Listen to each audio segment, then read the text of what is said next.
So the other day, or this is like a while ago, I was listening to this record.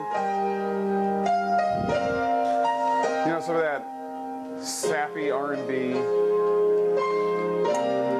feeling down. So you play this piece. And I like messing with these records because, like, songs that don't have a lot of other instruments in them, like isolated instruments, like if it's just a piano or just piano and voice, then there's a lot you can do with it. You can, you know, throw in your own bass and your own drums. You don't have to like chop out those little pieces that don't have that stuff effect. So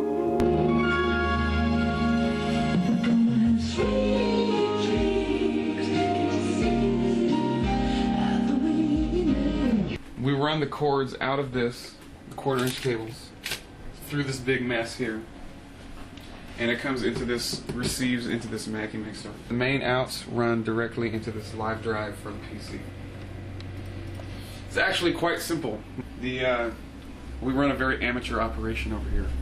I call it authentic. Somewhere along the way here, that can explain some of the hiss and the extra pop that you can find in the samples. It's from all of that digital interference.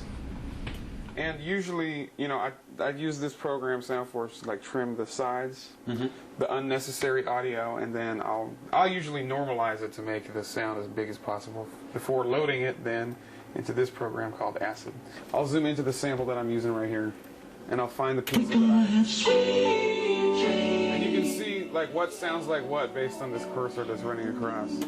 And this is how I've developed this like visual relationship with making beats. Sometimes I don't understand how these NPC guys can like make it happen. They kind of impress me without being able to see what they're doing. So here's what I did basically. Like the sample right now sounds like this, right? And we want it to go do do do do do like back up. So basically that's just like a short version of how that thing goes.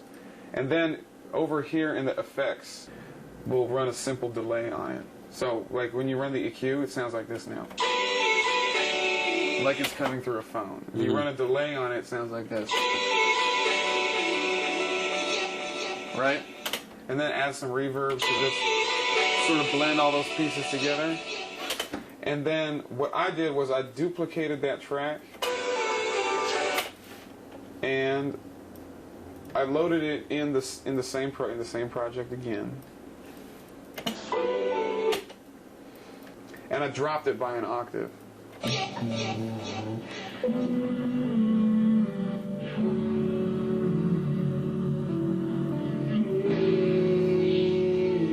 Okay. So, and the purpose of that was to thicken the sound. Okay. So I basically, through that series of chopping that we just sort of demonstrated, you can make the beat, the sample sound like a lot thicker by layering the different pieces at different octaves. So I loaded in another one and made it sound a little more, what's the word? Like muddy. So here's what we have here, right? Listen up, the low part comes in right here.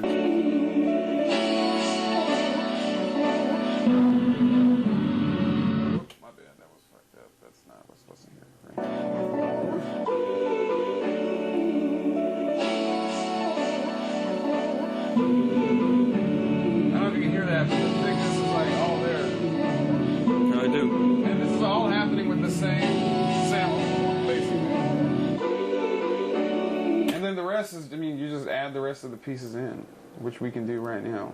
I'll show you how.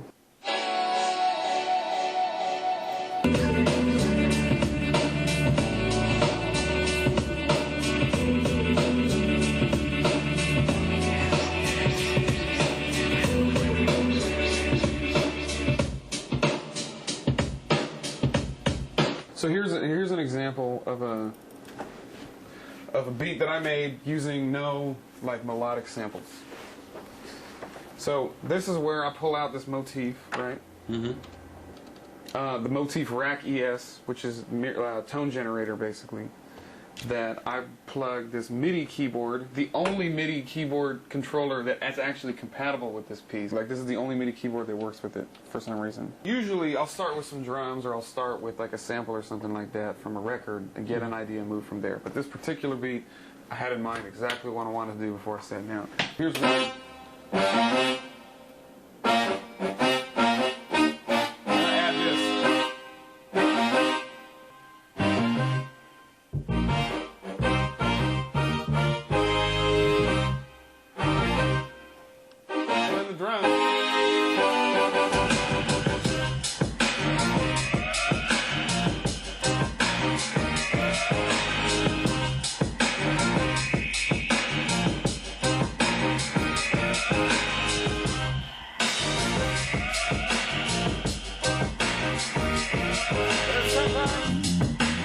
If I'm really feeling a beat, I'll just play the keyboard with it a little bit.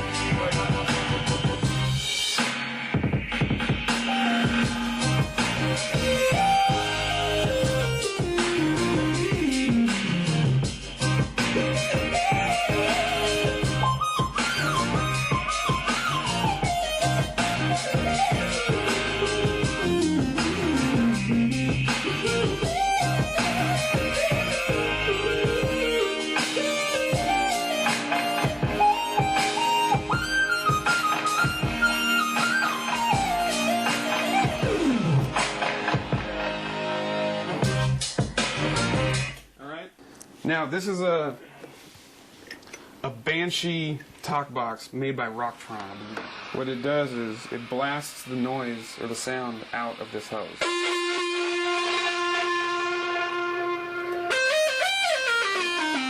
We just chilling here in the studio, watching this Crossfader interview, baby. You see what I'm saying? You like that piece? Yes. So, the other day I was just messing around. I was listening to this song by one of my favorite songs by TV on the Radio. Right? This joint, Staring at the Sun, which I'm sure you're familiar with. It was like, okay.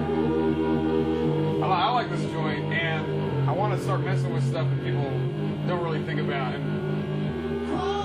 we've sampled some indie rock stuff before as Blue Scholars, kind of as a joke, like kind of clowning the fact that like, oh, it's Seattle and people know us for like rock music, so like let's flip it on them. And we thought it was on some clowning business, but people seem to like it for some reason. So I was playing with this, and I messed with the talk box on it. And tried to make a beat out of Staring at the Sun, right? Spin it up a little bit.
I just mess around like that sometimes, and then it turns into something. With a hose, no less. With a hose.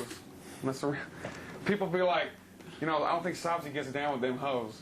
The only kind of hoes I get down with my friends. That's awesome. Yeah.